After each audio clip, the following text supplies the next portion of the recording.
Kumaraswamy hit and run case ನೀನು ಎಲ್ಲರನ್ನ ಹೆದರಿಸಿದ ಹಾಗೆ ಹೆದರಿಸಲು ಹೋಗಿದೀಯಾ. ನೀನು ಬಿಜೆಪಿಯವರನ್ನು ಹೆದರಿಸಲು ಹೋಗಿದೀಯಾ. ಇನ್ನು ಪಾದಯಾತ್ರೆ ಬಗ್ಗೆ ನೀನೊಂದು ಮಾತು, ನಿನ್ನ ಮಗ ಒಂದು ಮಾತು, ಜಿಟಿಡಿ ಒಂದು ಮಾತನಾಡ್ತಿದ್ದಾರೆ. ಈಗ ಪಾದಯಾತ್ರೆಗೆ ಬಂದು ಹೆಜ್ಜೆಯನ್ನ ಹಾಕ್ತಿದೀಯಾ ಅಂತ ಪ್ರಶ್ನೆ ಮಾಡಿದ್ದಾರೆ. ಇನ್ನು ನಿನಗೆ ನೈತಿಕತೆ ಇದೆಯಾ ಕುಮಾರಸ್ವಾಮಿ ಅಂತ ಕೇಳಿದ್ದಾರೆ. ಏಕವಚನದಲ್ಲೇ ವಾಗ್ದಾಳಿಯನ್ನ ನಡೆಸಿದ್ದಾರೆ ಡಿಕೆಶಿ. ನಾನು ಮಂಡ್ಯದಲ್ಲಿ ಅದನ್ನ ರಿವೀಲ್ ಮಾಡ್ತೀನಿ. ಕುಮಾರಸ್ವಾಮಿ ಯಡಿಯೂರಪ್ಪ ನವರಂಗಿ ಬಣ್ಣವನ್ನ ಬಯಲು ಮಾಡ್ತೀನಿ ಅಂತ ಹೇಳಿದ್ದಾರೆ. ನವರಂಗಿ ಬಣ್ಣ ಬಯಲು ಮಾಡೋಣ ಎಂದು ವಾಗ್ದಾಳಿಯನ್ನ ಮಾಡಿದ್ದಾರೆ ಡಿಕೆಶಿ. ರಾಜ್ಯ ರಾಜಕೀಯದಲ್ಲಿ ಈಗ ನೇರವಾಗಿ ವಾಗ್ದಾಳಿಗಳ ಸಮರ ಶುರುವಾದಂತೆ ಕಾಣಿಸ್ತಾ ಇದೆ.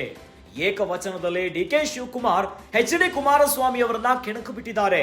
Kumaraswamy hit and run case ನೀನು ಎಲ್ಲರನ್ನ ಹೆದರಿಸಿದ ಹಾಗೆ ಹೆದರಿಸಲು ಹೋದೆ.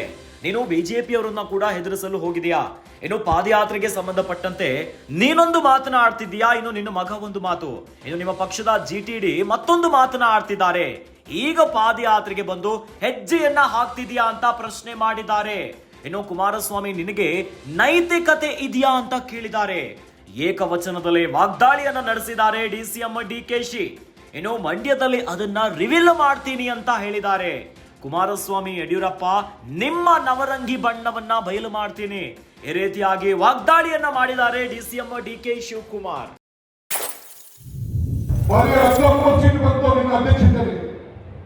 ನನ್ನ ಅಧ್ಯಕ್ಷತೆಯಲ್ಲಿ 136 ಸೀಟ್ ಬಂತು. ನೀವು ಹೋಗಿ ಜನತಾದಳದವರು hit and run blackmail Kumaraswamy, hit and run Kumaraswamy ನೀನು ಎಲ್ಲಾರು ಎದುರಿಸಕ್ಕೆ ಆ ಬಿಜೆಪಿ ಎದುರಿಸಕ್ ಹೋದ ನೀವು.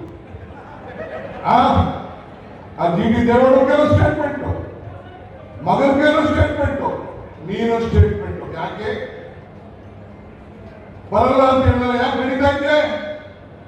ನಿನ್ನ ಅಧಿಕಾರಕ್ಕೋಸ್ಕರ ನಿನ್ನ ಪಕ್ಷವನ್ನು ಮುಳುಗಿ ಈ ಪಾಪದ ಕೊಳಗಿನಲ್ಲಿ ನೀವಿಬ್ಬರು ಸೇರಿ ಪಾಪದ ವಿಮೋಚನೆ ಮಾಡಲಿಕ್ಕೆ ಇವತ್ತು ನಡೀತಾ ಇದ್ದೀರಿ. ಇದು ರಾಜ್ಯದ ಜನತೆ ಇವತ್ತು ನೋಡ್ತಾ ಇದ್ದಾರೆ. ಇವತ್ತು ಬಿಜೆಪಿಯವರು ಏನು ಸುಮಾರು 25 ಹಗರಣಗಳಿವೆ. ಆ ಪುಸ್ತಕ ಕೂಡ ನಾವು ಬಿಡುಗಡೆ ಮಾಡ್ತೇವೆ. ಒಂದೊಂದೇ ಕೇಳ್ತಾ ಇದ್ದೀನಿ, ನಾವು ಒಂದೇ ದಿನ ಕೇಳ್ತಾ ಇಲ್ಲ ನಿಮಗೆ. ಈಗ ಏನು ಡಾಕ್ಟರ್ ಪರಮೇಶ್ವರ್ ಅವರು ಹೇಳಿದ್ರು, ಏನು ಜಾರ್ಜ್ ಅವರು ಮಾತಾಡಿದ್ರು, ನಾವೇನ್ ಮಾತಾಡಿದ್ದೀವಿ, ಏನ್ ಜಮೀರ್ ಮಾತಾಡಿದ್ರು, ಏನ್ ದಿನೇಶ್ ಮಾತಾಡಿದ್ರು, ಅದಕ್ಕೆ ಉತ್ತರ ಕೊಡಿ. ನಾನು ಮೂಲ ವಿಚಾರ ಏನಿಲ್ಲ ಅಲ್ಲಿ ಮಾತಾಡಕ್ಕೆ. ಏನು ಬ್ಯಾಂಕ್ನಲ್ಲಿ ಏನು ಹಗರಣಗಳು, ನಿಮ್ಮ ಅವಧಿಯಲ್ಲಿ ಏನು ಕೋಟ್ಯಾಂತರ ಬಡವರ ಭೂಮಿ ಹಣ, ಜಿಲ್ಲಾ ಪಂಚಾಯತ್ ಹಣ, ಕಿಯೋನಿಕ್ಸ್ನಲ್ಲಿ ಏನು ಹಣ ವರ್ಗಾವಣೆ ಮಾಡಿ ನೀವು ನುಂಗಿ ಇನ್ನ ಮೈಯಲ್ಲಿ ಆ ಕೊಳಕಿತ್ತಲ್ಲ, ಆ ಕೊಳಕನ್ನ ಕಗ್ಗಿಸ್ಬೇಕು ನಾವು. ಈ PSI ಹಗರಣ ಏನು ನಡೀತಲ್ಲ, ನೀವೇ ಒಪ್ಕೊಂಡೆಲ್ಲ ರದ್ದು ಮಾಡ್ತಾರಲ್ಲ. ನಿಮ್ಮ ಹೋಮ್ ಮಿನಿಸ್ಟರ್, ನಿಮ್ಮ CM ಯಾಕೆ ರಾಜೀನಾಮೆ ಕೊಟ್ಟಿಲ್ಲ? ಹಗರಣನೇ ಇಲ್ಲ ಮುಖ್ಯಮಂತ್ರಿಗಳು, ಅವ್ರು ರಾಜೀನಾಮೆ ಕೊಡ್ತಾ ಇದ್ರು.